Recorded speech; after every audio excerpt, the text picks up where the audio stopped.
Small prayer and continue for Ramayana.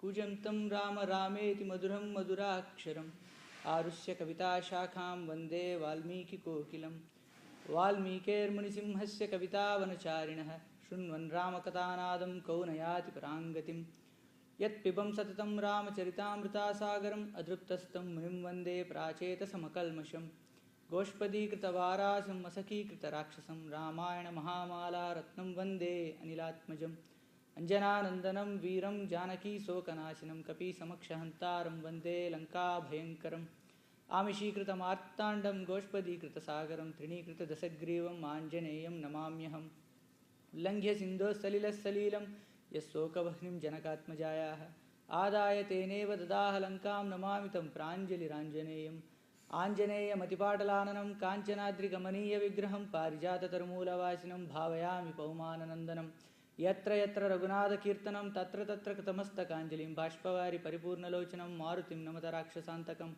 मनोजवं मारुततुल्यवेगं जितेन्द्रियं बुद्धिमतां वरिष्ठं वातात्मजं वानरयूथमुख्यं श्रीरामदूतं शिरसा नमामि यः कर्णाञ्जलिसम्पुटैः हरः सम्यक् पिबत्यादरात् वाल्मीकेर्वदनारविन्दगलितं रामायणाख्यं मधु जन्म व्याधि जरा विपत्ति मरणैः अत्यंत सोपद्रवं संसार सह विहाय गच्छति पुमान् विष्णोर्पदं शाश्वतं तदुपगत समास संधियोगं सममधुरोपनतार्धवाक्यबद्धं रघुवरचरितं मुनिप्रद्वितं दशशिरसश्च वदं मिषामयध्वं वाल्मीकिगिरिसम्भूतानां रामसागरगामिनि पुनातु भुवनं पुण्यात् रामायणं महानदी श्लोकसारसमाकीर्णं सर्गकल्लोलसङ्कुलं काण्डग्राह्यमहामीनं वन्दे रामायणार्णवम् वेदवेदे परे पुंसि जाते दशरथात्मजं वेदः प्राचेतसादासीत् साक्षात् रामायणात्मना वैदेही सहितं सुरुद्रमुतले हैमे महामण्डपे मध्ये पुष्पकमासने मणिमये वीरासने सुस्थितम् अग्रे वाच इति प्रभञ्जनसुते तत्त्वं मुनिभ्यः परं वाक्यान्तं भरतादिभिः परिवृतं रामं भजे श्यामलं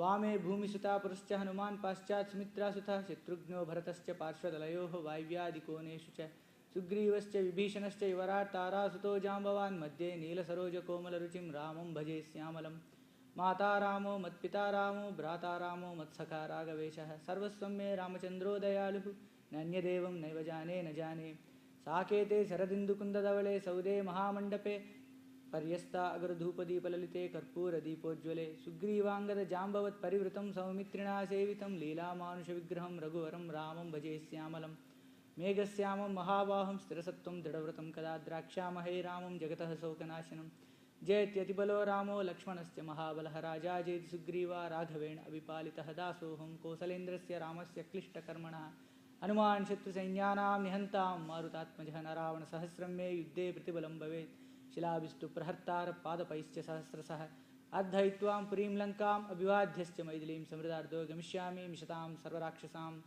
धर्मात्मा सत्यसन्धश्च रामो दाशरथिर्यदि पौरुषे च अप्रतिद्वन्द्वः शरयेन जहि रावणीं नमां विष्णुपदाय कृष्णप्रेष्ठाय भूतले श्रीमते भक्तिवेदान्त स्वामिनिति नामिने नमस्ते सरस्वते देवगौरवाणि प्रचारिणे निर्विशेषशून्यवादि पाश्चात्यदेशितारिणे जय श्री कृष्ण चैतन्य प्रभो नित्यानंद श्री अद्वैत गदाधार श्रीवासादि गौरभक्तवृंदा हरे कृष्णा कृष्ण कृष्ण हरे हरे हरे राम राम राम हरे हरे आपदामपहर्तारं दातारं सर्वसंपदां लोकाभिरामं श्रीरामं भूयो भूयो नमाम्यहम् तपस्वाध्यायनिरतां तपस्विं वाग्विदाम्बरं नारदपरिपप्रच्छ वाल्मीकिर्मुनिपुङ्गवम् ओं रामाय नमः हरे Krishna. So last week we have seen Angada slicing the head of Vajradamshra. Right? Haven't been there, right? Okay. Dhumraksha was killed by Hanuman, and then it was followed by Vajradamshra. Vajradamshra was killed by Angada. And then the death of Vajradamshra, the news was duly conveyed to Ravana by the Rakshasas. And Ravana was disturbed. All these my infallible Rakshasas are being killed one after the other. He was feeling as if he was losing his arms. and heads. And he stood up and called out that, okay, Akampana, now it's your turn. Go ahead and kill all the Vanara forces along with Rama and Lakshmana. Destroy the Vanara forces. And he ordered Akampana. Akampana, a terrific Rakshasa, he took up javelins, clubs, maces, other kind of sharp arrows and bows, which are all gilded with gold, just like our altar is being gilded with gold. That's called gilding. You take a leaf and gild it. And then he ascended an excellent chariot. And then he proceeded towards the battleground.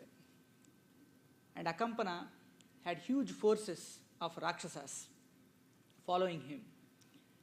And just after he crossed the gate and he entered into the battleground, it was not mentioned which gate Akampana entered. But because he is killed by Hanuman, we can assume that it is the western gate again. Dhumraksha entered through the western gate. He was killed by Hanuman. And then Vajradamshra came out through the southern gate where Angada was stationed. Angada killed him. Now, strategically, one would expect the other Rakshasa to come from the eastern gate, right? So, even war is like a chess game. So, you don't want to do what is expected. So, Ravana sends Akampana to an unknown gate. Valmiki did not mention. But since Hanuman killed him, we can assume that he came from the western gate because Hanuman was stationed there. So, Akampana came out of the gate and then he entered into the battlegrounds. As and when he entered, he felt some weakness. His horses, which looked strong, but they became weak. And then the weather automatically changed. It was a bright sunny day like this, but all of a sudden it became a gloomy day. And then the wind started blowing uncomfortably. And after this, the charioteer, the reins of the horses which were in the hands of the charioteer slipped away from his hands, which is inauspicious. And then a great bird, an eagle, came from the left direction, which was flying towards the right, to the left of Akampana. And it came flying, and then it landed on the standard of the chariot, which is inauspicious for a Rakshasa. If an eagle lands on your vehicle, it's not good, it's inauspicious. Not for the devotees, but for the Rakshasas. But Akampana ignored all these inauspicious omens, and then he proceeded towards the battle. Thereafter, the duels arose between Vanaras and the Rakshasas. So many Vanaras were killed, so many Rakshasas were killed. The entire battleground became a mire of flesh and blood. At this time, Hanuman was enraged, and then he took up a tree, stamping the ground. He started clearing the Rakshasas, just like one sweeps a floor with a broomstick. Looking at this, Akampana showered arrows on Hanuman, and then tearing a peak of a mountain, he threw it on Akampana. Akampana, with a crescent-shaped arrow, destroyed that peak into shambles and pieces. And after this, Hanuman tear up another Salavruksha, which was full of flowers. He took it and then he banged it on the head of Akampana. And then Akampana fell down dead. Just like one nails, the hammer, one drills a nail into the wood. Similarly, Hanuman took up a tree, then hit the head of Akampana. Akampana fell down dead. And the Rakshasas were terrified at the feet of Hanuman, and then they ran away back to Lanka. And the other Vanara forces, they joined in ranks and then started congratulating Hanuman. And Hanuman also greeted them according to their order and rank, just like a military general greets them. It is mentioned in Ramayana. That means, everybody could have stood in line, and then Hanuman started, respecting them duly. And after this, Ravana was conveyed the news by the Rakshasas. Ravana on one hand was terrified. He knew not what was the reason for these forces that is overcoming his power. But he spoke to his subordinates that gather all my forces now, O Prahasta. Looks like these Vanaras will overcome Lanka. They have broken the ramparts. They are already breaking the walls of Lanka. I have immunity from celestials, Nagas, Yakshas, Devas, Gandharvas. and many other semi-divine beings, but not from mankind and from the Vanara forces. Looking at this, I can clearly see that the curses of Nandiswara, Vedavati, Punjikasthali, Rambha and Nalakuvara are coming true. I will tell the stories of them. Punjikasthali was an Apsara, and she was forcefully harassed by Ravana. And then Brahma cursed Ravana that if you ever touch a woman, then you will be killed. That was the curse of Brahma. And then Ravana also, when Vedavati was in penance, he touched her hair, and Vedavati reduced herself to ashes. And those ashes were taken by Ravana to his Lanka. Whenever he opened the casket, the ashes looked like a baby to Ravana. No, he was looking at the ashes, but Mandodari saw, Vedavati in the ashes. So she ordered her subordinates to bury the casket in the northern part of India. In the ocean. Then the Rakshasas took the casket and then put it in the ocean. Some say that somehow that casket came and came into the backyard of Janaka.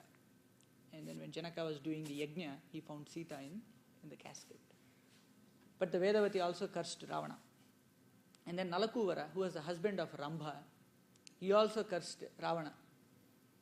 That because of a woman, you will die.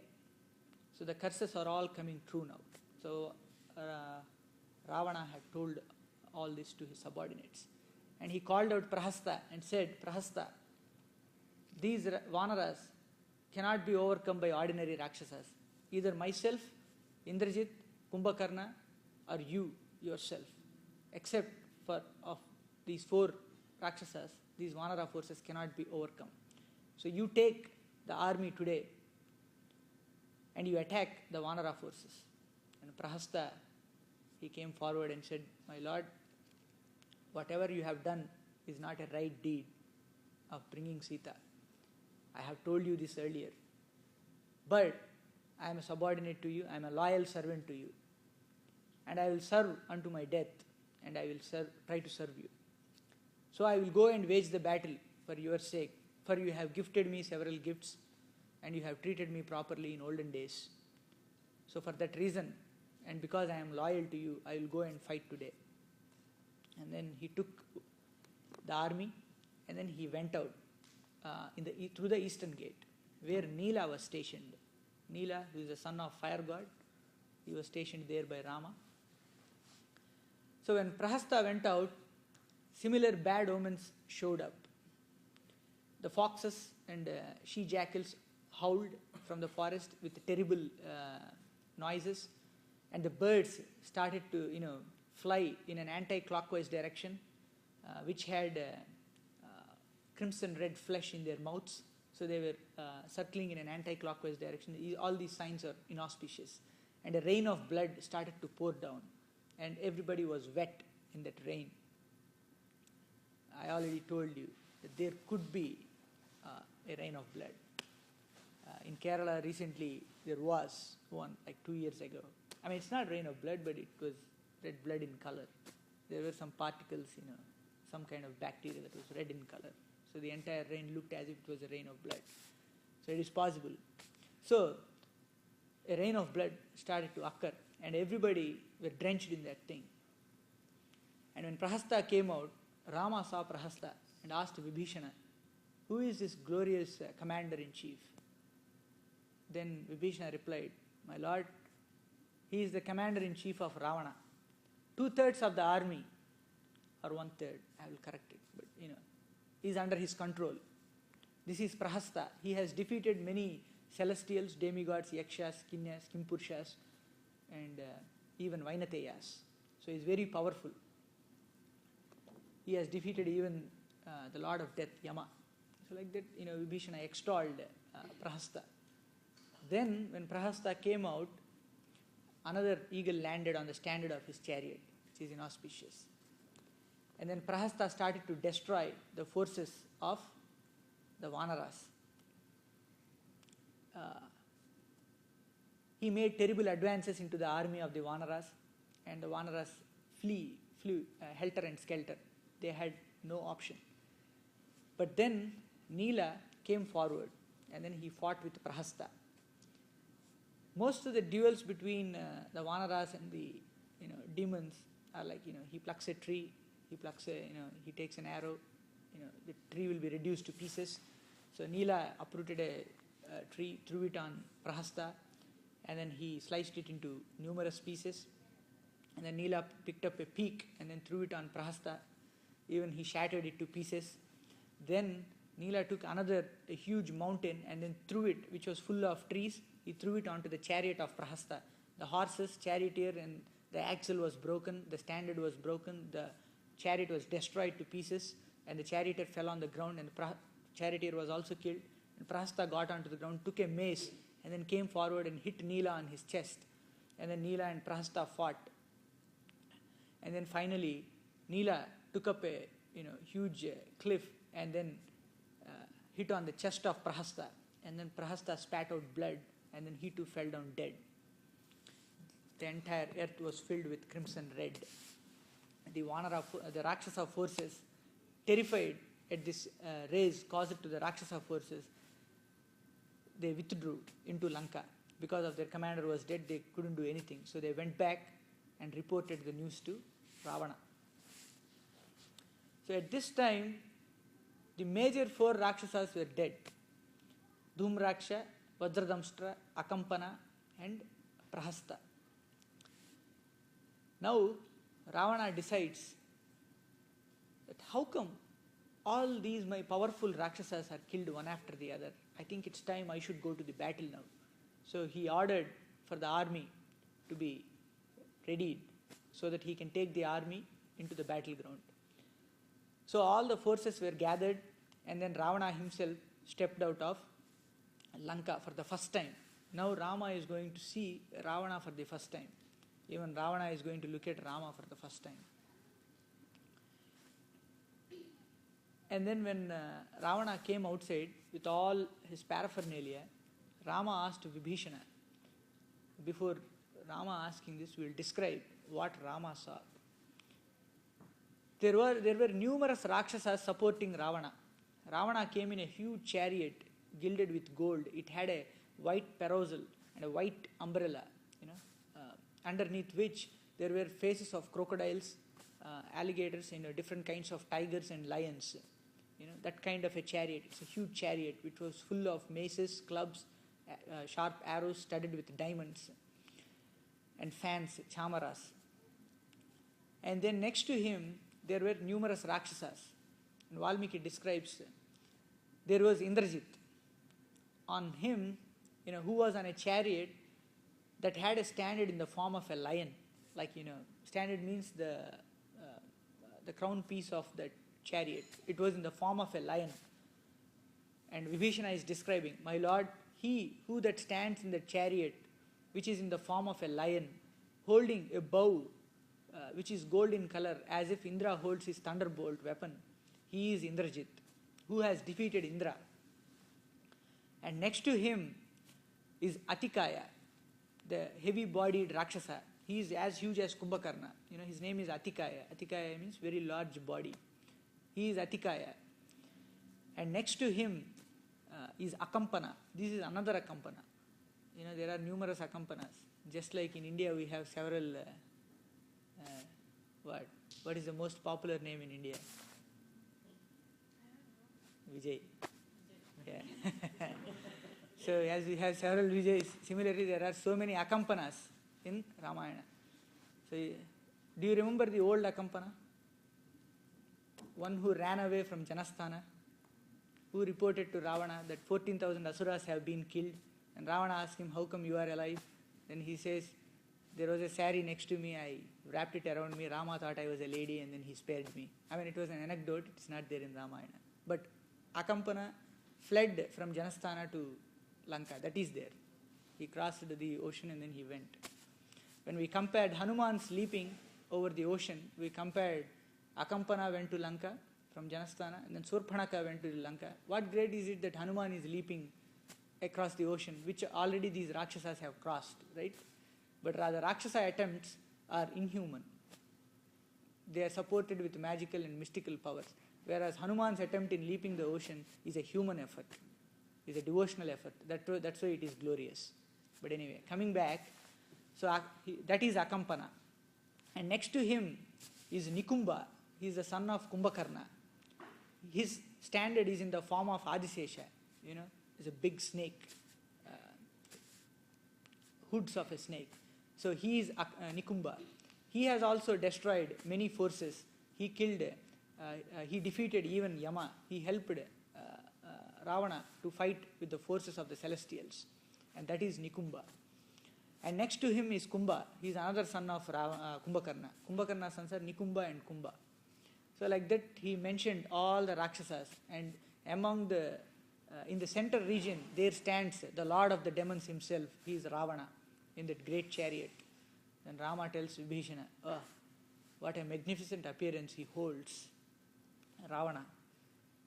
Then he says, if only he had not stolen Sita from me, and if he had not troubled Lakshmana, I would have spared him. But now today, I will see his strength. He who has abducted Sita hideously with a malicious intention will not be spared by me today. So, and then Ravana came forward. And then Ravana ordered his assistants. He told that, of course, along with these Rakshasas, there also followed Mahodara and Mahaparsva, many other Rakshasas. He tells all these Rakshasas that because all we commanders are outside today to wage this battle, Lanka could be in jeopardy. Because there is there are no other forces that are protecting Lanka from the inside. The Vanaras may break the walls and enter Lanka. So, all you Rakshasas guard each one of the gates. So, Indrajit went to one gate, Mahodara, Mahaparsha, Nikumba, Kumbha, Atikaya, Akampana, all these, they fled to different gates and guarded them. And Ravana himself proceeded towards the Vanara forces. This is one good attribute we can see in Ravana out of the numerous bad qualities he has. At least when he came to the fight, he asked his subordinates to go and guard the gates, and he himself took upon the duty to wage the battle against Rama. But because Rama was so attractive that Ravana could not elude his eyes from him away, avert his eyes away from Rama. So he was just looking at Rama and he said, okay, you guys go, I will take care of this. Then he proceeded towards Rama.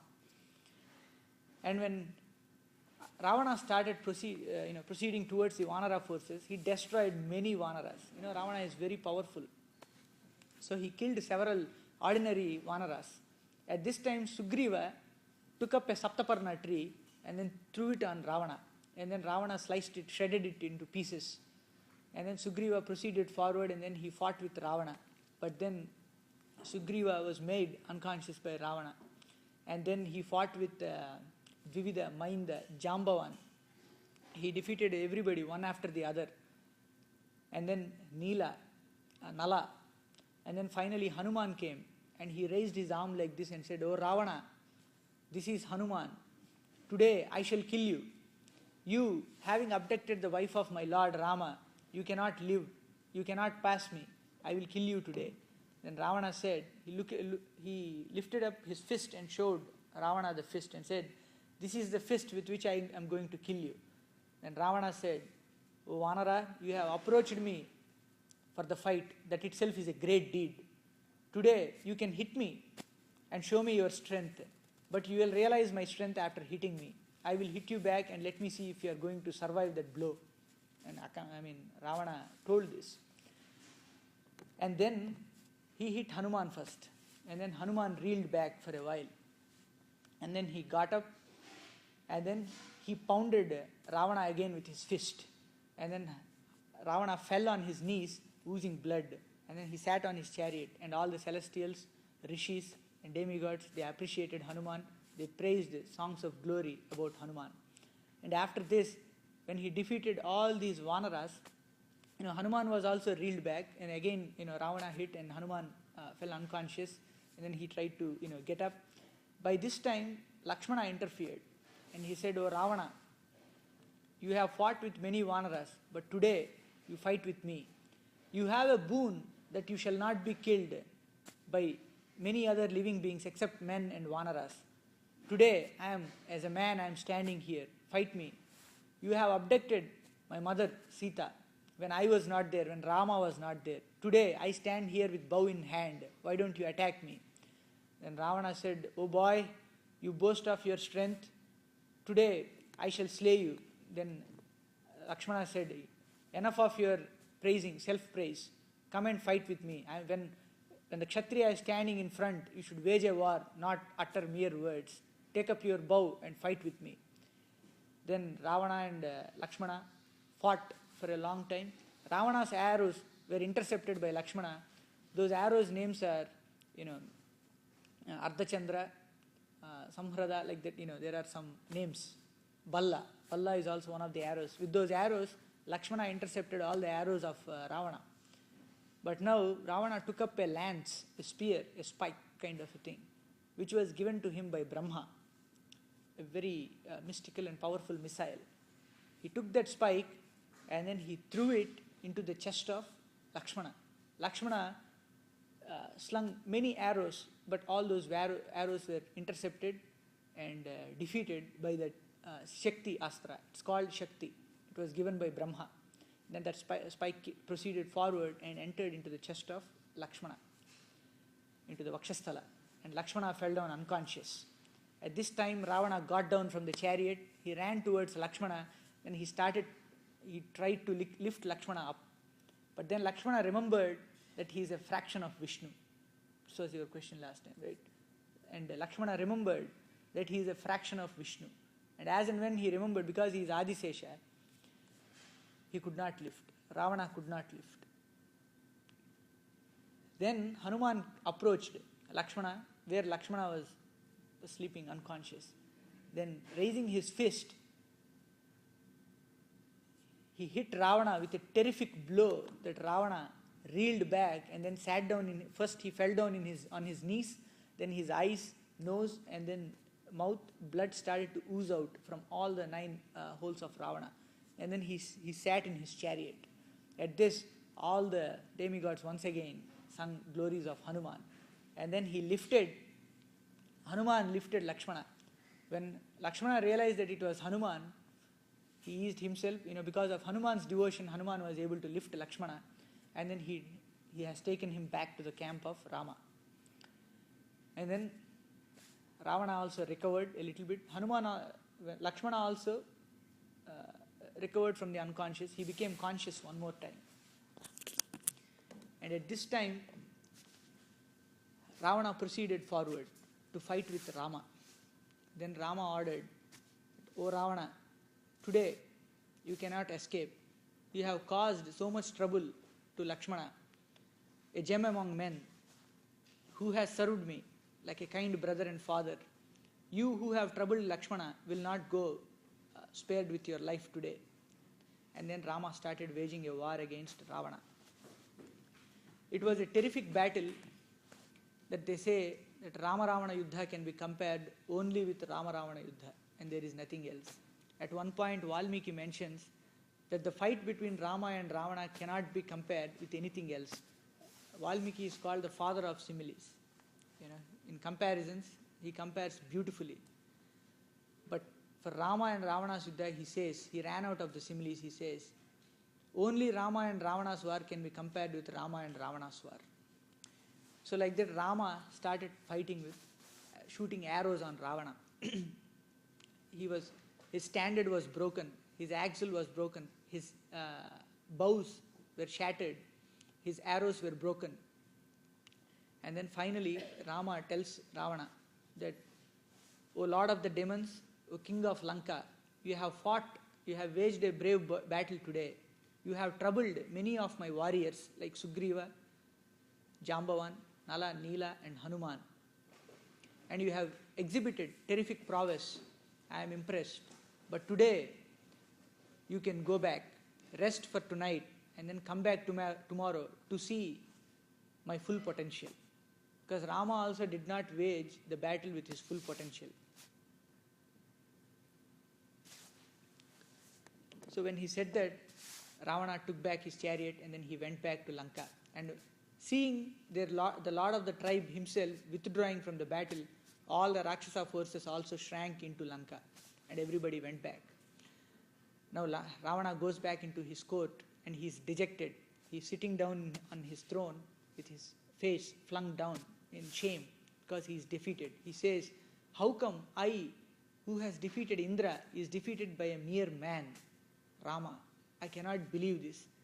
Again, he narrates all those stories that maybe all those curses are coming true. Now he tells, we should wake up Kumbhakarna. This is our only gambit now. I mean, this is our pawn. So he calls out demons and asks them that go and wake up Kumbhakarna. So many demons, they come forward and then like a battalion of army, they enter the huge cave of Kumbhakarna. Ravana has built this magnificent palace for the sake of Kumbhakarna. It's 1 yojana in width, 1 yojana roughly equates to 12 miles in width and 12 miles in breadth. From wherever you see, it's 12 miles, 1 yojana. It's a huge building. So Kumbhakarna was sleeping there. And all the demons, they went to Kumbhakarna's palace. He was a giant, sleeping giant. And then, first they praised.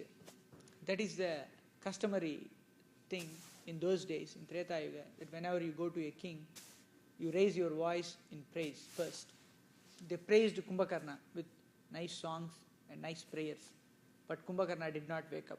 Then they started to blow conch shells and started to beating kettle drums. Still Kumbhakarna did not wake up. Then they put in front of him heaps of venison. It's deer meat. And then, many kinds of peacocks and buffaloes and pigs and, all kinds of food in front of Kumbhakarna. And Kumbhakarna was so huge, his nostrils were so huge, they were like cavernous, they're like a big cave. Then when he opened his mouth, when he was snoring, he was making a rumbling noise. And when he opened his mouth smelled like, marrow and fat. What other thing can you smell from the mouth of meat eaters, right? His mouth was full of that foul smell. And but these Rakshasas are foul too. So they went forward and then they started hitting him with the spikes and they started pounding his chest with their fists, but still he did not wake up. Then with all the elephants, they started to make the elephants trumpet in his noise. Still Kumbhakarna did not wake up. They started pouring cold water into his ears. Still Kumbhakarna did not wake up. Then they took 1,000 elephants and climbed onto Kumbhakarna and started pounding with their legs on his body. And then Kumbhakarna, because of hunger and because of slight disturbance, he got up. His arms were like Adisesha, the body of Adisesha, so huge. So he got up and then he yawned, and with that wind, he blew away several Rakshasas out of that palace. And then he got up and sat down on that cot. And then he released his arms, just like any one of us, after getting from bed, how you, relax. And when he did that, other several Rakshasas who were stationed on his body flew out. This waking up of Kumbhakarna is a daily feat in everybody's house. Right? Some kid will be sleeping and I keep on waking him up, right? And then Kumbhakarna woke up finally. And then he looked around and then he saw the food. As and when he got up, he took thousands and thousands of pitchers of blood and then he started drinking. And then he took venizons, the deer meat and buffaloes, pigs, he ate all of them. This is Rakshasa, this is Kumbhakarna. I'll tell about him. When Ravana, Kumbhakarna and Vibhishana, when they did the penance, it is mentioned in Uttarakanda, not in Yuddhakanda. When the three of them did the penance, actually Ravana tells this story in the court before he orders the demons. So I thought this is the right time to tell it. So, when they did the penance, Kumbhakarna, for thousands of years, 10,000 years, in rain, during the time of rainy season, he entered rivers and then did the penance. And during the time of summer, he put 5 fires around him, and then constantly looked at the sun, and then he continued his penance. And during the time of winter season, he entered into the cold, icy mountains, and then he did his penance there. Like that, whatever austere weather conditions it was, he took up furthermore austere conditions, and then he did the penance. And after this, thousands and thousands of years later, Brahma appeared to the three brothers. Ravana was also doing his penance on the other hand, and Vibhishana, standing on one foot, he was conducting his penances. So Brahma appeared and he gave boons to Kumbhakarna, Ravana and Vibhishana first. But this tells me that Kumbhakarna is the youngest of the three brothers. Could be, So he gave Vibhishana and Kumbhakarna the boons. And then later on, before he gave the boon to Kumbhakarna, did I say Kumbhakarna? Okay. He gave the boons to Ravana and Vibhishana. Before he gave the boon to Kumbhakarna, the Devatas appeared before Brahma. And they said, this Kumbhakarna, he is by birth powerful. He has already devoured 10 apsaras in the Nandanavana. He ate even the celestial nymphs. He doesn't, he has no discrimination, equal rights. So he ate everybody, equally, no discrimination. And he devoured thousands of sages, and he also devoured several, crores of human beings as well. And they said this, you try to give him a boon so that he is enveloped with ignorance, and then he sleeps for a long time. And Brahma thought for a while, and he called Saraswati, Vani. And then Saraswati came, and he asked her, why don't you reside on his tongue for now and utter a boon that is beneficial to the celestial gods? And Saraswati agreed, and then she resided on the tongue of Kumbhakarna for a while. And then Kumbhakarna, when Brahma came forward and asked him the boon, Kumbhakarna replied that, may I sleep eternally. Then Brahma said, Tadhastu. And then Brahma went away. Along with them, Saraswati also left Kumbhakarna and then went away.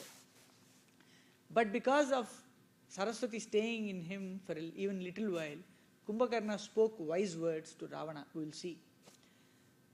So when Saraswati also left, Kumbhakarna thought, why did I ask that question? I should have asked, why did I ask that boon? I should have asked a better boon. Then Ravana interfered. Actually, Ravana tells this story. He doesn't say all this. Up to here, it is mentioned in Uttarakanda. Now, Ravana tells that he has been given a boon which is more or less a curse, to sleep for eternally. Then I interfered and asked Brahma that when a tree has grown fully and when it is about to give fruits, at that time you have cut the tree off by giving that kind of a boon. Why don't you let him to be wake up at least for a day or two in a year? Then Brahma agreed and he said, okay. So that's how Kumbhakarna, sleeps for a long time. He was awake 9 days ago, because they had, just before the war began, they started to talk, right? Kumbhakarna advised. So he says he was awake 9 days ago. Now he is sleeping. Go and wake him up one more time. That's when these demons went, and then now Kumbhakarna is awake. Now he is drinking pitchers and pitchers of blood, eating all kinds of bad meat and all that stuff. He woke up, and then he questioned. First he ate the breakfast, he finished everything, then he asked, okay, now tell me, why did you wake me up? Then the Mahaparsa came forward and said, Kumbhakarna, your brother is in trouble. Your brother Ravana is in trouble. All the Vanara forces have come here. They have destroyed and killed many Rakshasas, powerful Rakshasas like Dhumraksha, Vajradamstra, Akampana, and Prahasta himself. Then Kumbhakarna says, okay, should I directly go to the battlefield and kill all the Vanaras and also Rama and Lakshmana, or should I attend my brother first and then go to the battlefield? Then they told him, then Mahodara comes and tells, O Kumbhakarna, why don't you first attend your brother and then go to the battlefield? Kumbhakarna says, all right, and then he washes his face and he cleans himself. Then again he drank 1,000 pitchers of some kind of a wine. We see even Kumbhakarnas nowadays, they boastfully claim that, oh, I drink only full, I don't drink half and all that. Like, right? It's all as if it's a great deed. So Kumbhakarna drank 1,000 pitchers of wine and then he went to Ravana. When he was going, he is a giant-bodied demon, right? When he was walking on the street, in the main streets of Lanka, or should I say the mean streets of Lanka, the Vanaras saw Kumbhakarna. They started running away from that point itself. At that time, Angada, Rama asked Vibhishana, what is going on? Who is this giant-bodied demon? Then Vibhishana tells him, my lord, he is powerful by birth. He is Kumbhakarna, Ravana's younger brother. He, by the boons of Brahma, made himself even more powerful. But he sleeps for a long time. I think today Ravana has woken him up. If he enters the battlefield, there is no doubt that he will cause great calamity to the Vanara forces. Why don't you tell to all the fleeing Vanaras that he is some kind of a giant machine? So even in those days, they were aware of giant robots, So he says, let the Vanaras be told that he is a giant machine, he is a yantra. Then Rama calls Neela and tells, why don't you arrange the army forces, standardize them? He just says that. He doesn't say, go and tell the army that he is some kind of a giant machine, because some people might say that Rama lied, right? Here. Rama never uttered a lie. But there's one episode in Yuddhakanda, in Ayodhya Kanda, where when Rama is about to leave Ayodhya, he tells Sumantra that Dasharatha is calling Sumantra, stop the chariot.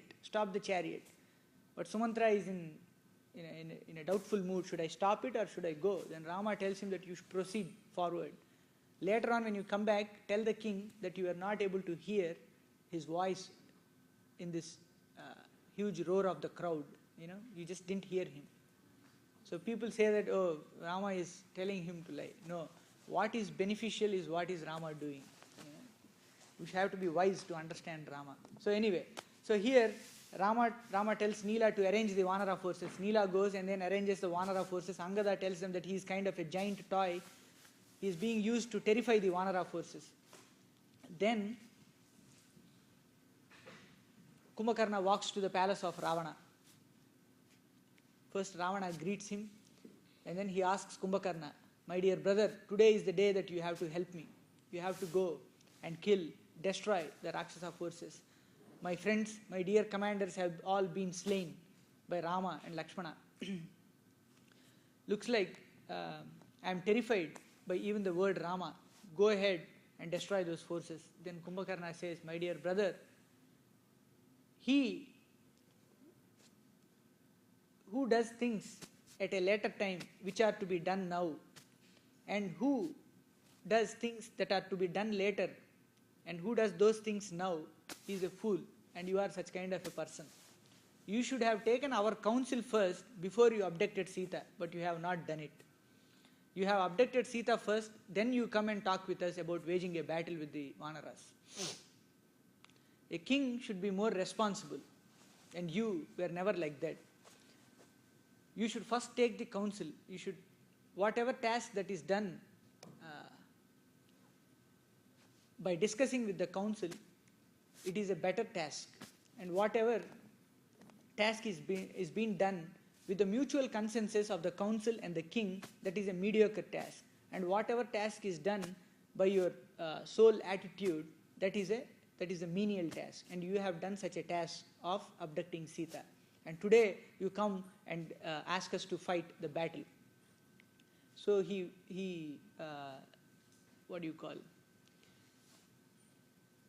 was pretty critical about what Ravana has done.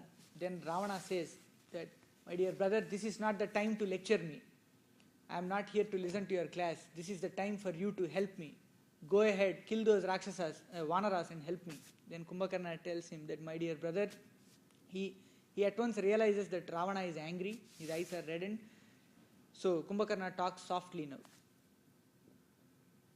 Kumbhakarna tells him that, whatever it is, I will wage the battle against Rama and Lakshmana and devour all the Vanaras. I am already hungry.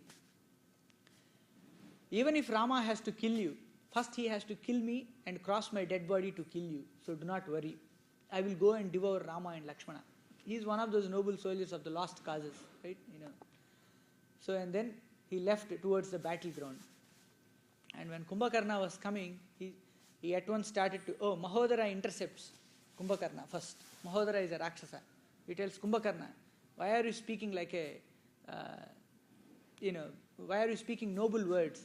These have no use in battle. We have seen this. The king, there is no use of going forward to the battle and waging a war against Rama, Lakshmana and the Vanara forces. Why don't we, 4 of us, 5 of us, myself, Kumbhakarna, Samhrada, Vitardhana and Vidyutjihva, we 5 of us will go to the battle today and fight a war against Rama and Lakshmana. And obviously we will be wounded by Rama. He will pierce arrows in our hands. And then those arrows will be ingrained with the name of Rama. We will bring back those arrows. And then when we come back, why don't you arrange for a big festival in Lanka? And why don't you announce that Rama has been killed by these 5 Rakshasas? And Mahodara is so foolish that he's thinking that Mahodara killed Rama means the world would it believe? But he's telling that, why don't you announce it like that? Then you gift us many kinds of gifts and felicitations. Hearing this, Sita would assume that Rama has been killed. And after that, why don't you present her many gifts and then with your sweet talk and also Sita, terrified that her husband is dead, will yield to you. This is what Mahodara's advice was. Let's see what will happen to Mahodara in future. So, and then he advised, then Kumbhakarna rebuked him. You fool, all these people around you, Ravana, these are friends in the form of in the form of enemies. Enemies in the form of friends, in the disguise of friends. Then Ravana laughs and says, well said Kumbhakarna, I think Mahodara is terrified by the prowess of Rama. That's why he is speaking like a madman. You go ahead and wage a battle against Rama, Lakshmana, kill all of them, come back with the good news. I know your power, my courageous brother. And he gifted him with all nice Karavira malas and also sandalwood paste and all that. And then he sent him towards the battleground. Kumbhakarna was first smeared sandalwood on his body when he was about to be woken up, even by the Rakshasas. I didn't mention that. So Kumbhakarna came into the battlefield, and at this time he started to devour many Vanaras first. He started to eat them. He took 10s, 15s, 8, 20s, 30s and hundreds of Vanaras in his hands and started to eat them. They were all gulped into the cavernous mouth of Kumbhakarna. And some escaped through the nostrils. You can imagine how huge is Kumbhakarna, right? So, and then he started eating one of them. Then all the Vanaras started attacking one after the other. But they were terrified. Even Nala, Neela, Dvivida, Mainda, Gavaya, Gajaksha, all these people started running away, helter and skelter. Then Angada came forward and said, you, O celebrity Vanaras, why are you running away? Isn't it a shame that even your wives will not treat you with respect if you do this? Come back and fight this battle. There is no place on earth where you can go and hide from here, escaping Kumbhakarna. Come back, be intelligent. And isn't it a shame for our Vanara forces that we are running away? Come back and wage the battle against Kumbhakarna. So they all came back again and then they started waging the battle. But Kumbhakarna caught hold of one after the other, all these Vanaras and then started squeezing them with his palms. And then they were shouting, yelling in pain, because they couldn't bear that. Then Sugriva, Hanuman flew into the sky. He tore up a peak and then he started showering those showering those rocks on Kumbhakarna. But all those rocks fell on Kumbhakarna and then turned into dust. Like mud pellets when you throw it onto a wall, how it become into a powder. Like that all these rocks crumbled into pieces. But Kumbhakarna was unharmed. But while Hanuman was throwing stones from the air, other Vanaras started attacking him. But still Kumbhakarna was not able to be overcome by any of these Vanara forces. Then Sugriva attacked Kumbhakarna. But Kumbhakarna with his lance, he hit Sugriva. Then Sugriva fell down and then he took the lance and then he shot it against Sugriva. That lance started speeding up towards Sugriva. Meanwhile, Hanuman intercepted it, caught it, and then with his knee, he bent that lance and then he broke it into pieces and then threw it away. Then all the Vanaras, they rejoiced at the strength of Hanuman. Then after this, Sugriva fell unconscious Then Kumbhakarna thought, I can pick up Sugriva and then take him to Lanka. So he picked up Sugriva, put him under his armpits, and then he started going towards Lanka. Then Hanuman thought for a while, I will grow my size much bigger than Ravana and then kill him and then bring back Sugriva. But at the same time he thought, if I do this, maybe the king will be ashamed. I know that Sugriva can come back with his prowess alone. I don't have to help him. It's just that he is unconscious. Once he regains consciousness, he can defeat Kumbhakarna and then come back. So I will wait here. So Hanuman thought so, and then Hanuman waited. So then Kumbhakarna held Sugriva under his arms, and then he entered Lanka. As and when he entered Lanka, the Rakshasa forces started celebrating with sandalwood water, and then they sprinkled that water on Kumbhakarna. Kumbhakarna is such a giant-bodied person, so they have to do it with huge drums. So all this water fell on Sugriva, and then he woke up. He was revived, and he also smelled, the fragrant water. So he got up. Then he at once caught the ears of Kumbhakarna and plucked them off. And then he bit the nose of Kumbhakarna, and he bit the ears also. And then with his legs, he scratched the ribs of Kumbhakarna. So one can assume that Sugriva was, holding on to Kumbhakarna like a baby, and then he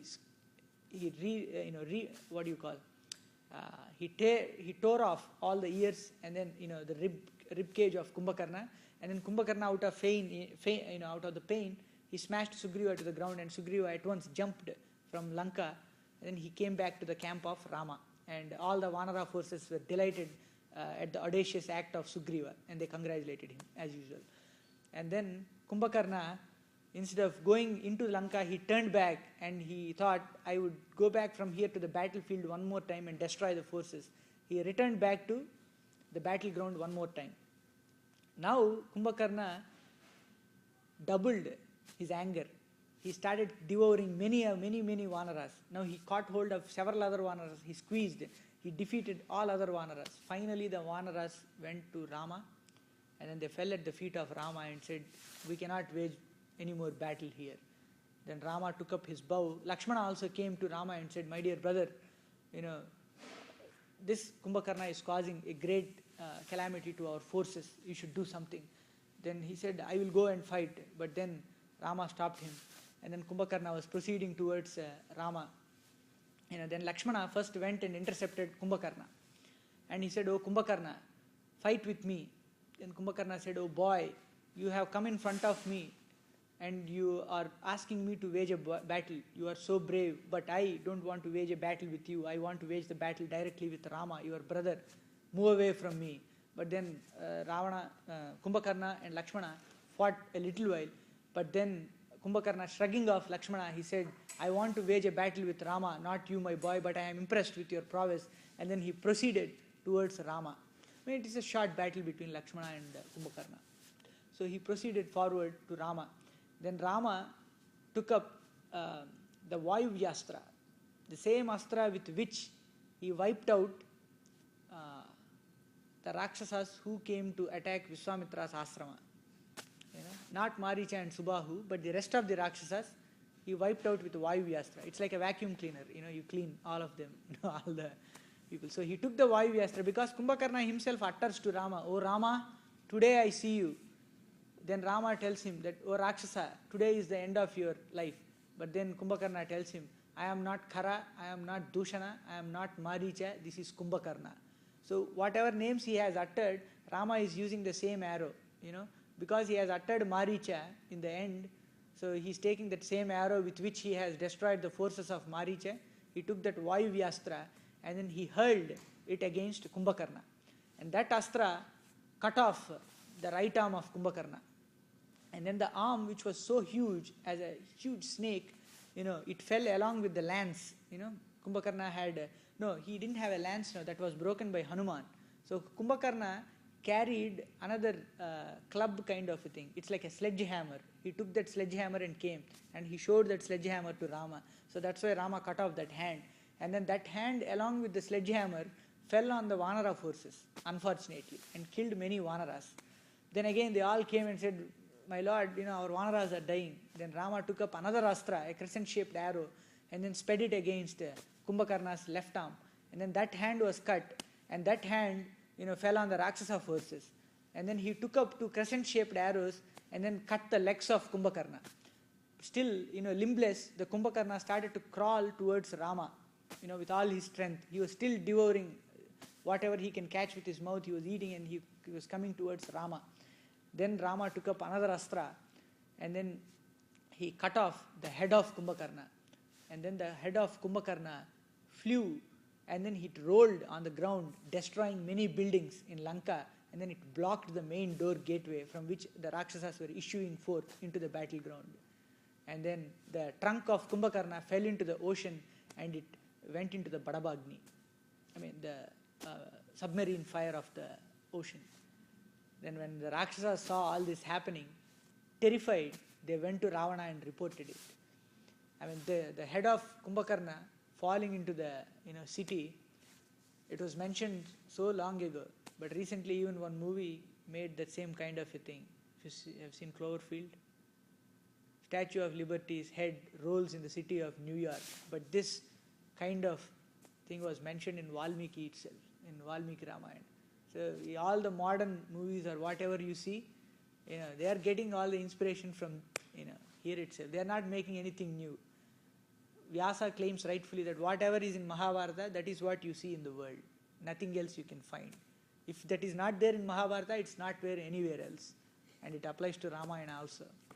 If Mahabharata is Panchama Veda, Ramayana is the four Vedas, embodied into one Grantha, that is Ramayana. So anyway, Kumbhakarna was killed. As the Lord promised, Yada yada hi dharmasya glanir bhavati bharataha abhyudhanam adharmasya tadatmanam sujamyaham paritranaya sadhunam vinashaya cha dushkrutam dharma samsthapanardhaya sambhavami yuge yuge. And the appearance of Lord in Treta Yuga was to deliver the sages and brahmanas and cows from the atrocities of the Rakshasas who were ruled by Kumbhakarna and Ravana, and one of whom was killed today.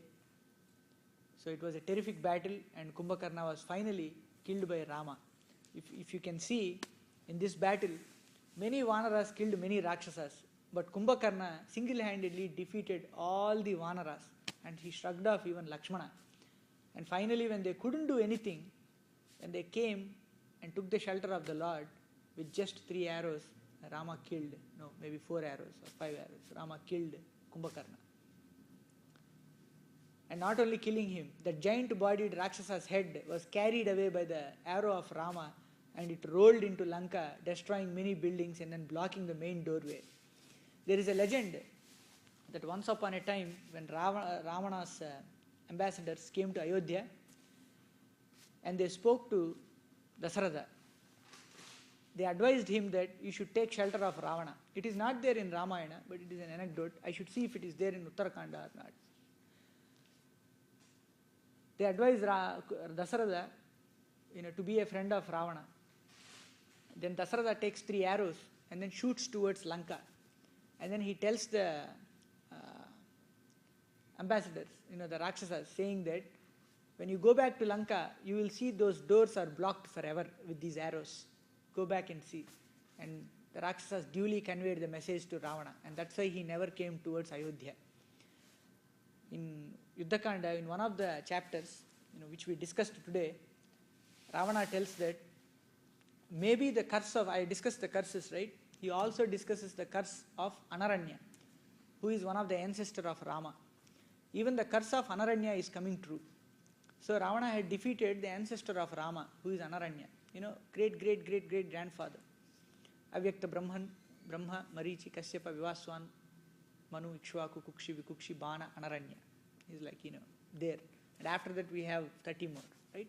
That Anaranya cursed Ravana. So he has defeated that Anaranya. But he did not go when Dasaratha was ruling, because Dasaratha was also so powerful. So Dasaratha blocked one door. So even before seeing the war, Dasaratha helped his son at that time itself. The war started at that time itself. So Ravana did not enter, Ayodhya for that reason.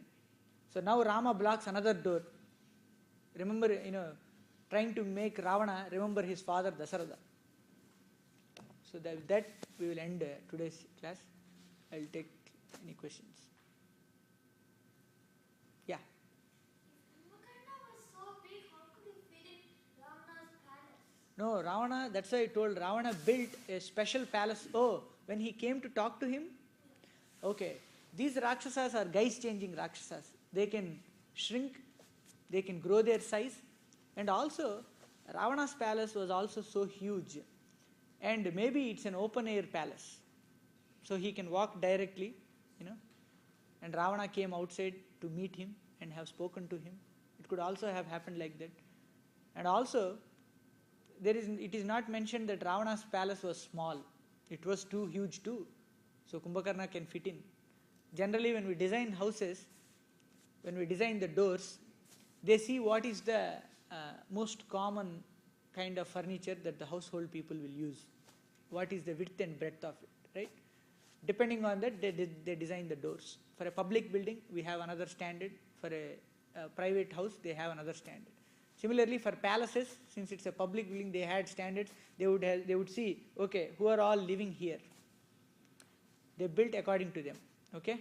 And also that palace was built by Vishwakarma, who is the architect of the celestials. So in those days, many of the things, material things, also had consciousness. Like Pushpaka Vimana, which was crafted by Vishwakarma, it's an aeroplane, but it grows in size, you know, and it fits any number of people who come into it. Similarly, these palaces also will change their sizes depending on the people. There are many possibilities. But for your question, you know, for you to understand, I think the palace was big enough for Kumbhakarna to enter. Okay? He was just bigger than anybody else, rest of the people. But he would still fit in the palace. Okay? Did I answer your question? Okay. But that was a good question. Yeah, how did he fit into the palace? Yeah. Good thing you answered, otherwise I would have had to answer it. These are very tough questions too.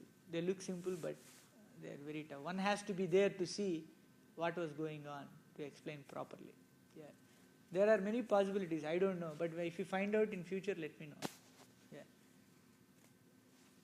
So, Uttarakhanda, you say about Uttarakhanda. So, Valmiki did not write Uttarakhanda? No, he wrote. He wrote. But why are they some of the things like whatever Ravana has mentioned about all the things that they were asking should be Uttarakhanda, you're saying? Oh, that's because no, he wrote all the 7 kandas, but by this time he did not discuss about it. Valmiki has written exactly the way it was happening. So here Ravana mentions some things that has happened in the past.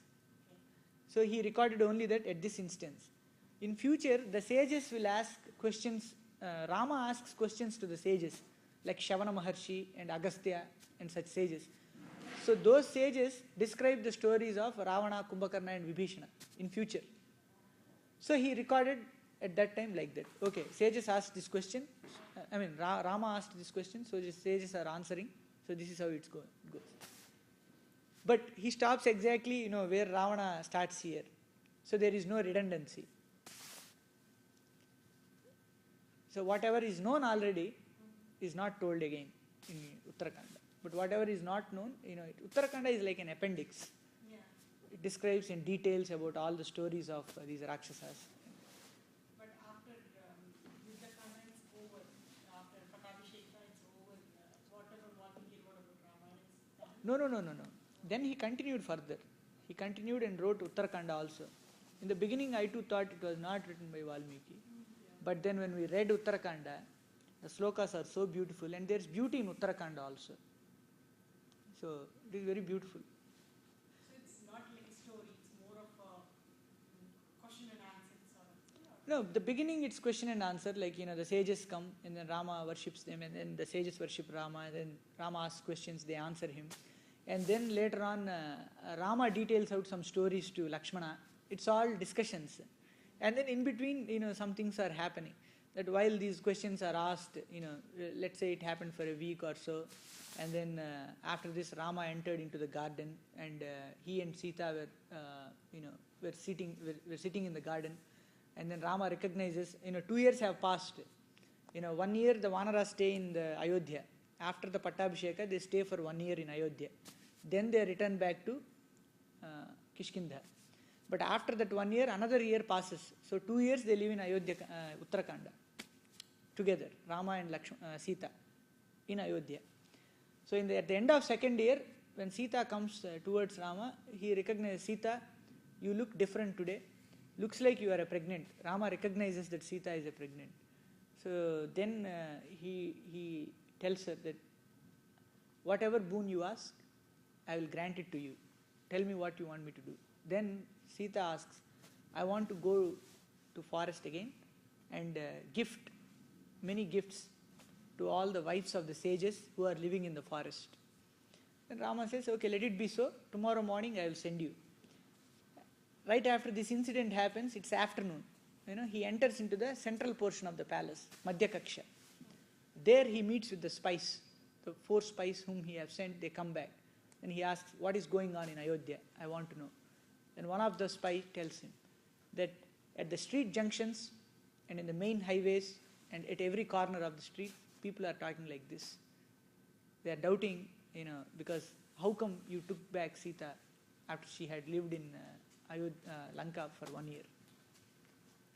So then Rama calls Lakshmana, Bharata and Shatrughna. Then he tells them that you should not stop me from whatever I am doing. The fire ordeal was done in Yuddhakanda. But you, I and the Vanaras have seen this, but not the people of Ayodhya. So, they are ignorant people. They talk like that, but it is up to the duty of the king to do the right thing. So tomorrow, Lakshmana, you take Sita and drop her in the forest. Then Sumantra gets the chariot ready. He brings. I am telling all this because we don't recite Uttarakanda anyway. So, but you got to know, there is beauty in Uttarakanda also, especially in this episode where Lakshmana is taking Sita. One might think, what is beauty in this? We cannot comment on it, or we just have to enjoy what had happened at that time.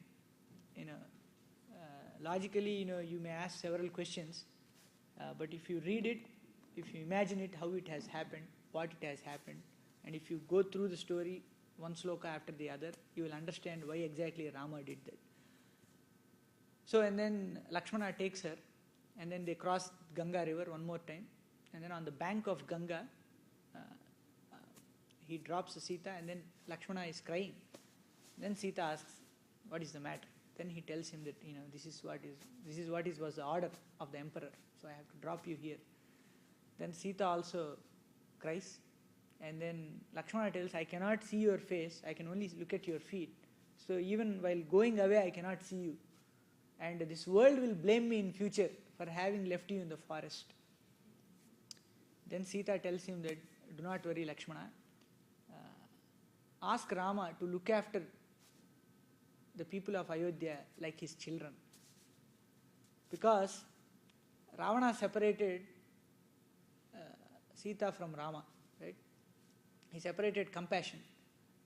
And that's why he witnessed the vengeful wrath of Rama. Now Ayodhya people also separated Sita. So Sita tells they are ignorant people. It is expected from them to talk like this, right? So, but ask Rama to forgive them, to treat them as his own children. She doesn't say all this, but she says, ask Rama to look after everybody and ask him to be situated like he was, as a benign well-wisher of all living entities. Ramaha Kamalapatrakshaha Sarvabhuta Manoharaha Sarvabhuta Hiterataha Kulinaha Sattvan Sampannaha Tejasvi Charitavrataha. Like that, ask him to be situated, in the same way as he was. And Lakshmana takes leave of Sita and then he goes back. Then Sita falls on the ground and then she is lamenting. At that time, some Muni Balakas, Vipra Balakas, they see Sita and then they go and inform Valmiki that, we saw a royal lady, her beauty is unsurpassed. She looks like a divine, celestial woman. We haven't seen such a lady till now. She looks like the mother of the entire universe. Then Valmiki understands that it is Sita. Then he comes and then takes her back. There was no tradition, I think, up to this point that when a woman is pregnant, you should send her to her parents' house. I think Rama started this.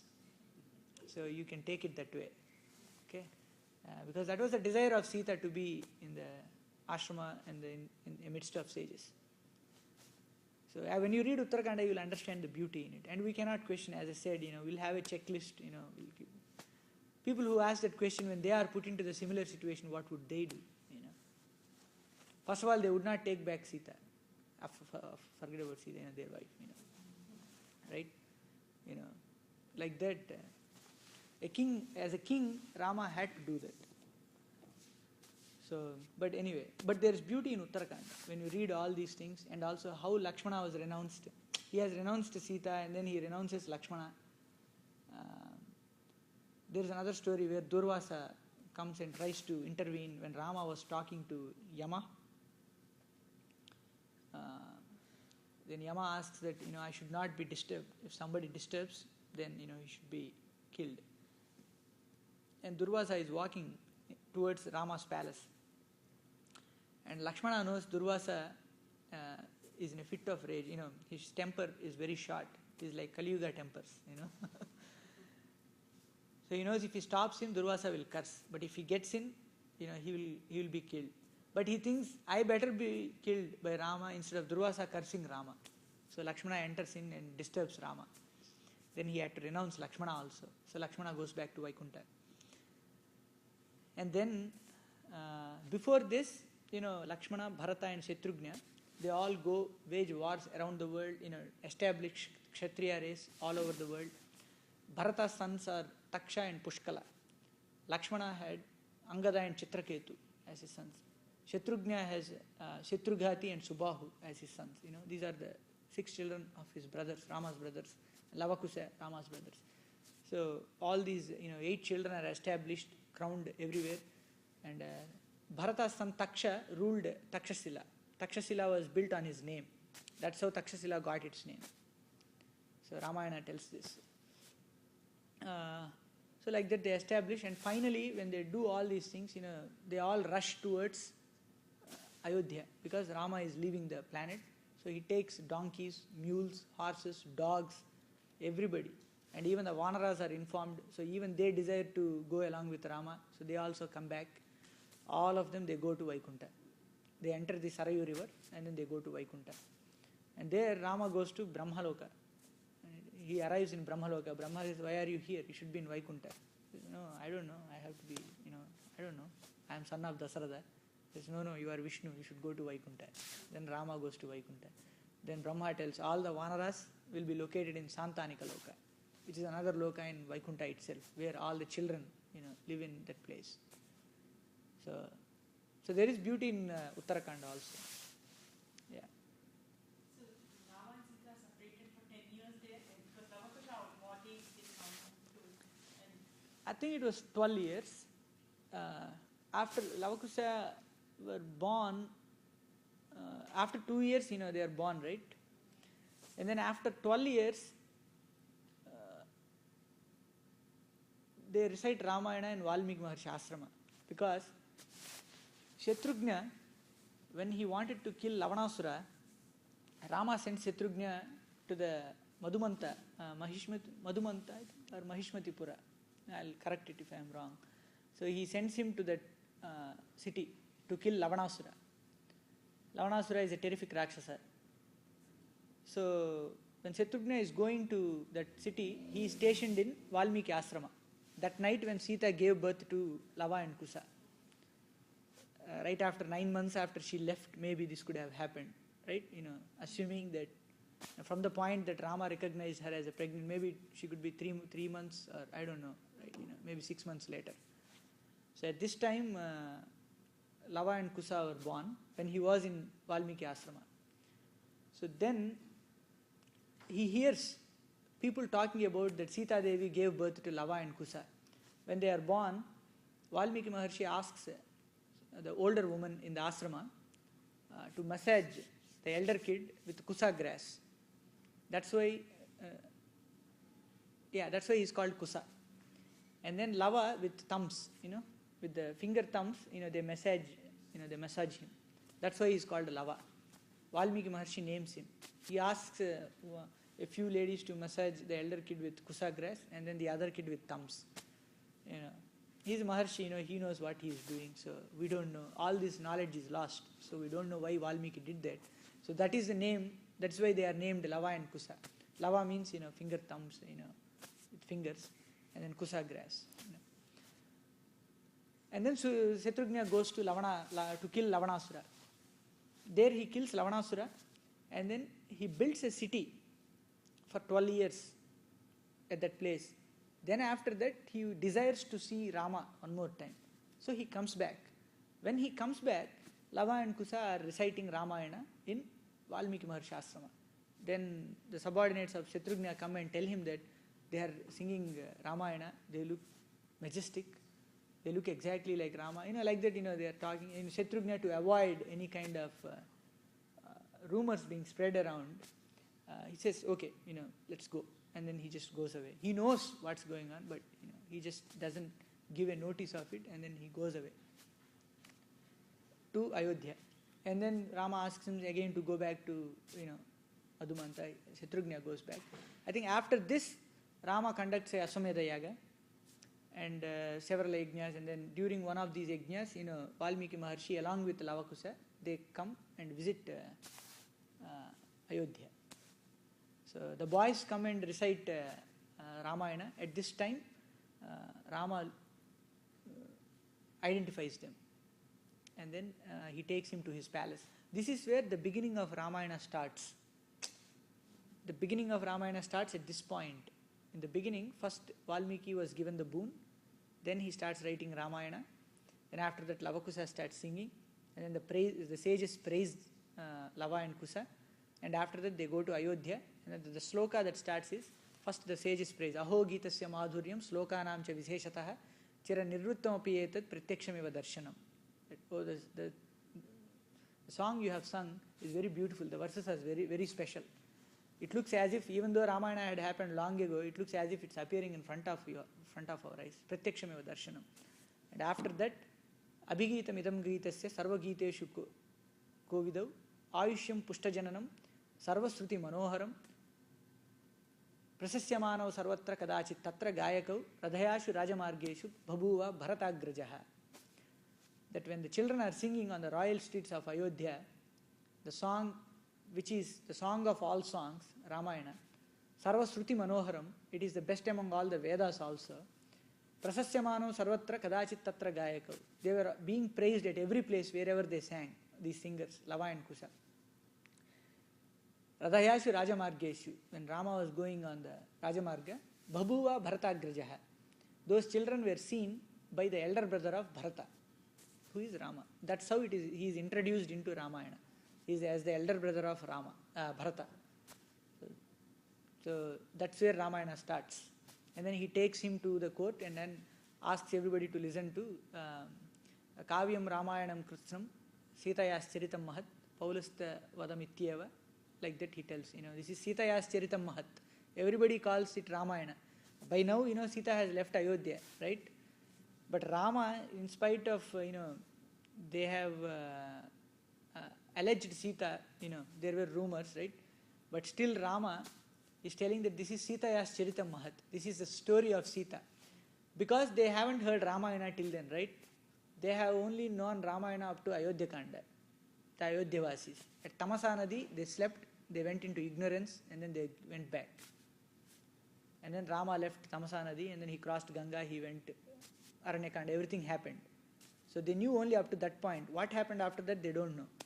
So that's why they didn't know the fire ordeal, what happened in Yuddhakanda. But Rama must have told them not to bring him back, right? Why would he say that unless, it's, only we boast about ourselves, not Rama, that I have killed all.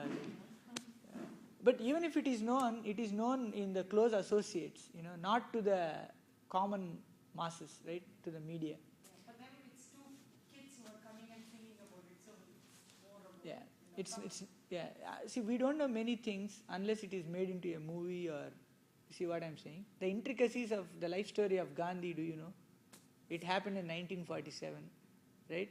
It's being made as a movie, it's being told by your parents, but still you don't know, right? So many things are there, right? We don't know. He even slapped his wife. Do you know that? And when his father was sick, Gandhi wanted to go to his wife. In his Experiments with Truth, he has written in that book. But he says he was ashamed of it. On the night when his father died, he had this kind of... So he writes everything. But we don't know all those things, right? Because we haven't read that book. We haven't seen the movie, right? So like that, all these things would not be known to the public. I'm just giving a lame analogy, but still, that explains it.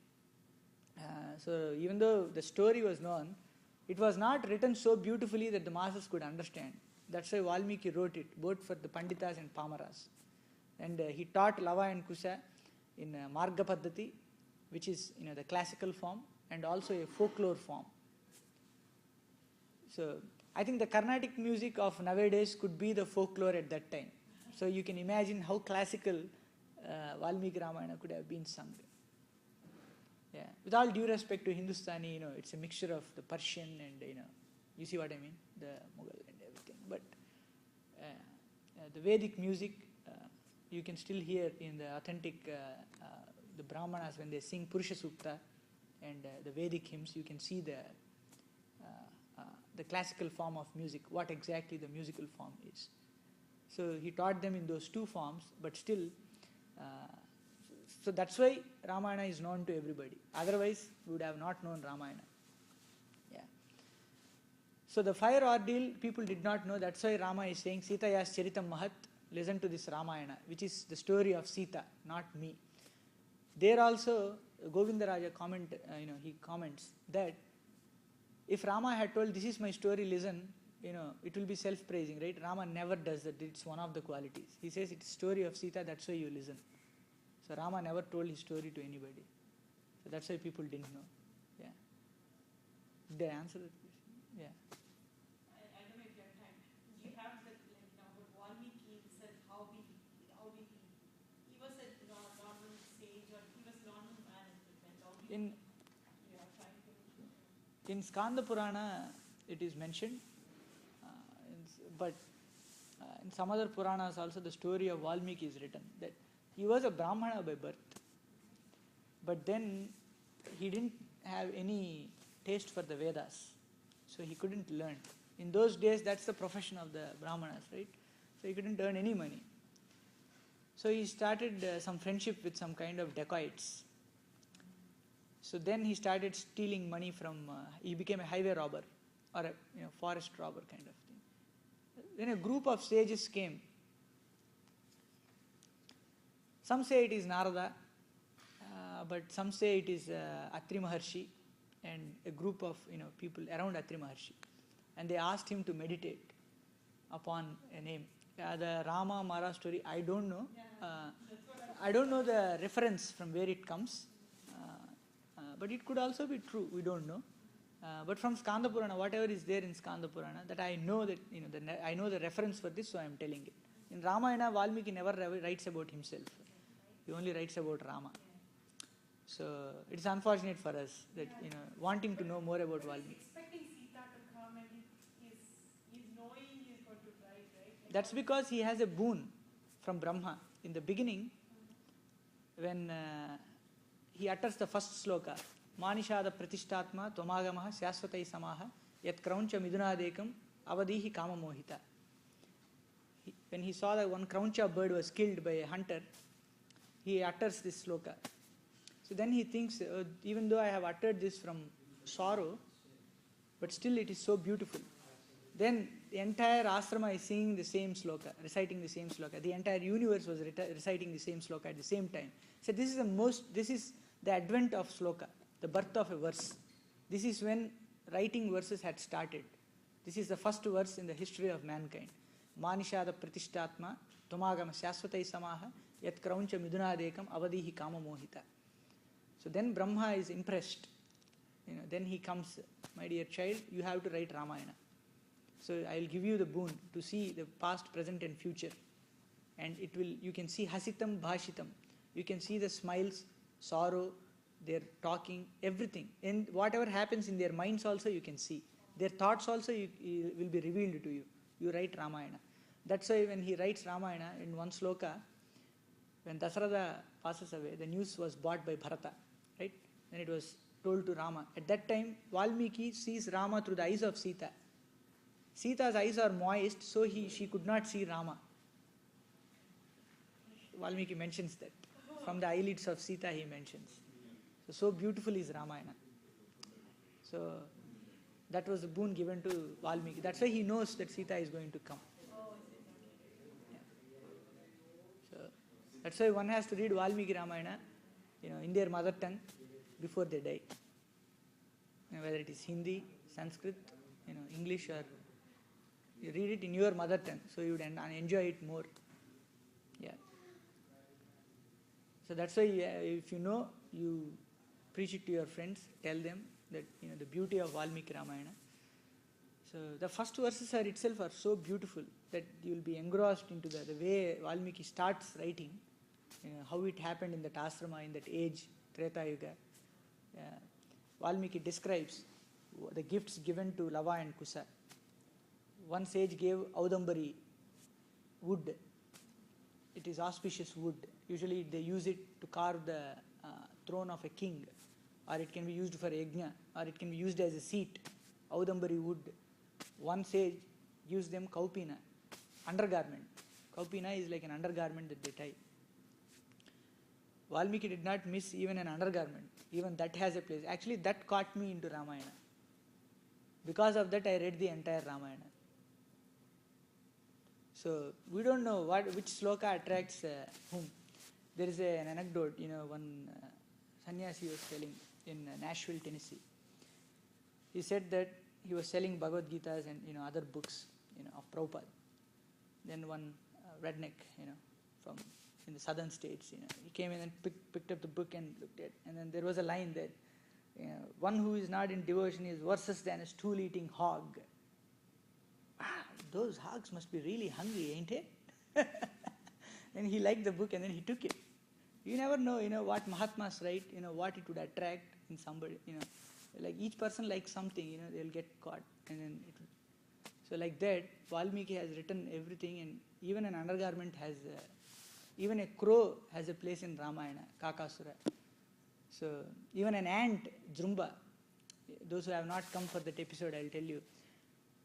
One of the ministers of Rama, Sumantra, he rails at Kaikeyi, saying that you have the qualities of your mother Kaikeyi, of your mother. Usually you inherit the qualities, the women inherit the qualities of their mother. He tells that, I'm not saying this. And then he says that you have got the qualities of your mother, she was adamant. Once upon a time your father was sleeping, and then he laughed because he overheard the conversation between an ant and another ant, Jrumba.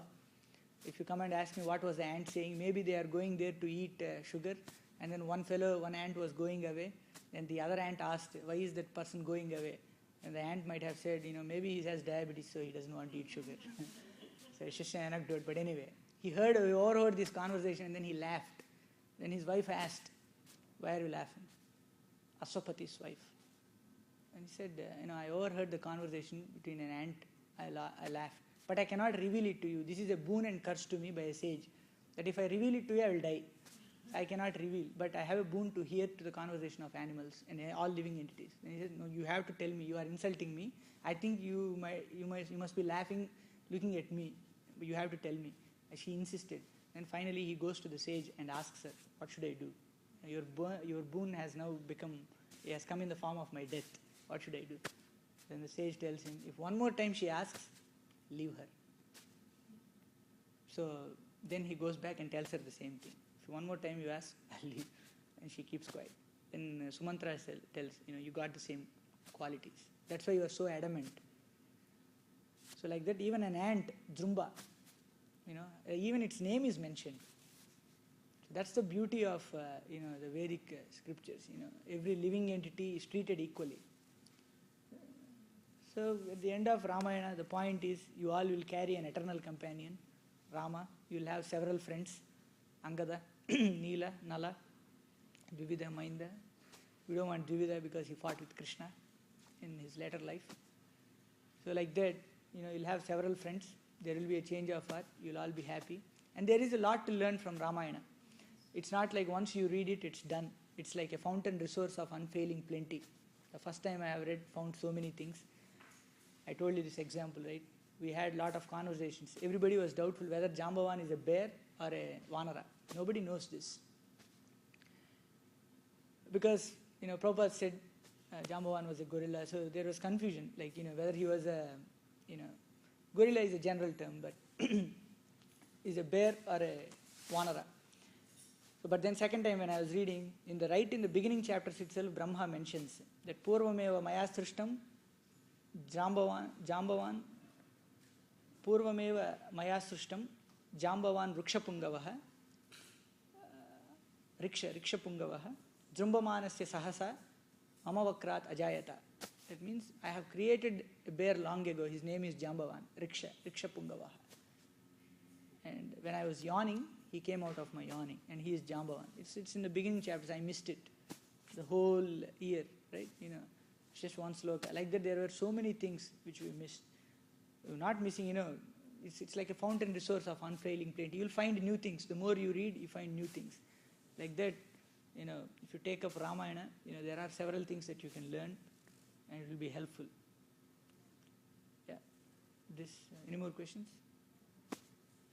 Yeah. And we are doing this Ramayana every week, and in 3 more weeks we'll be concluding the entire Sampurna Srimad Ramayana. So we request, to take advantage. No. After 3 weeks I will be leaving. But usually Uttarakanda is not recited. That's why we have done it as a part of this Ramayana itself. Some stories that are relevant, I told you, from Uttarakanda within this Ramayana itself. Embedded Uttarakanda in this Ramayana. The first Ramayana we did was embedded in Sundarakanda. We started with Sundarakanda and told the entire Ramayana as if Hanuman was narrating the entire Ramayana to Sita, and then came back and then met right there. So now we are doing Uttarakanda, embedding it in this Ramayana. Yeah, but we won't be doing Uttarakanda. I have one more question. Yeah. What does Vibhishana ask from Brahma when he is doing the penance? He asks him that I should never deviate from the path of Dharma. Give me this boon. This is one boon that is never heard of. Yeah. So and then Brahma presents him that boon. That's why Rama tells to Sugriva, Na sarve bhratarastata bhavanti bharatopamaha madvidana pituh putraha suhridova bhavadvidaha. All brothers are not like Bharata. All sons are not like me. All friends are not like you, Sugriva. There are some people like Vibhishana also. Because Bharata, he loves me, that's why he loves Dharma. Because Bharata tells, because Rama hates me, if I kill my mother, I will not kill her. Rakshita sasya vrittasya, quality of Rama. That's why he did not do it. He follows Dharma because he loves me. And you love me, that's why you are helping me. And I love my father, that's why I am going to 14 years of exile. I love Dharma and I love my father, so I am going. But Vibhishana has no relationship with anything except Dharma. So very rare soul. Na sarve bhratarastata bhavanti bharatopamaha madvidana pituh putraha suhridova bhavadvidaha. So beautiful sloka. Only Rama can speak like this. Right? Janani janma bhumischa swargadapi gariyasi. He tells to Lakshmana, we cannot stay here for a long time in Lanka. Let's go to our motherland, homeland. Janani janma bhumischa. And this was used in the freedom movement extensively to awaken people of India. So if you think that some kind of a freedom movement was formed to save India, but it was Ramayana that helped. It was not Janaganamana or Vande Mataram that binded the people of India. It was Raghupati Raghava Rajaram. Yeah. So that's why we have to take Ramayana seriously, so that right now even the future of the country is in jeopardy. So only Ramayana can save us. Yeah, we are not pessimistic. Just some facts lying out, right? People are eating pizzas and junk food and becoming fatter and fatter and getting ill health. Whereas our tradition, whatever we had earlier, whatever our parents preserved, is what is the right thing to do. And for that to be preserved, we can do it only through Ramayana and nothing else. We cannot recite Mahabharata. It's so huge. I don't have the guts to even attempt it because the stories are so complex. If you get inside it, you cannot. It's a Padma Vyuha. Only one way in, no way out. So you cannot understand Mahabharata. It's very difficult. It's inauspicious too for this age and time. But Ramayana, you can identify yourself.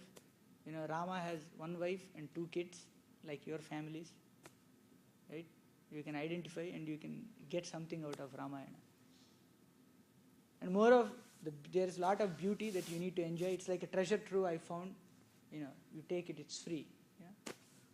So please take it and take it more seriously. Hare Krishna. Mangalam Kosalendraya Mahaniya Gunatmane Chakravarti Tanujaya Sarvabhaumaya Mangalam. And try to help those organizations that are helping